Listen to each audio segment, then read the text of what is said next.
இயேசு கிறிஸ்துவின் நாமத்திலே இந்த கால்களிலே உண்டாகியிருக்கிறதான இந்த கிருமி தொற்று, கிருமிகள் இந்த சரத்தில் இருந்து இப்பொழுது அகன்று போக கடவது. வெளியவா இயேசுவின் நாமத்திலே இந்த நாளோட பரிபூர்ண சுகம் உண்டாகட்டும். இடுப்பிலே இருக்கிற கடுப்பு வெளியேறட்டும். எழுமுங்க சிஸ்டர்.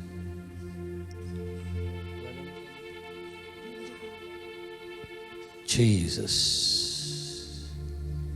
எல்லா இடுப்பு வெளியும் இப்பொழுது நீங்கி போக கடவுது. இந்த சரீரத்தில் இருக்கிற எல்லா வேதனையும் நீங்குவதாக. நெஞ்சு குழியிலே இருக்கிறதான கடுப்பு leave in Jesus name now. Check பண்ணி பாரு, கால் செக் பண்ணி சொல்லு. நல்லா இருக்காம, இப்ப நல்லா நல்லா இருக்காமா? God bless you. சரி.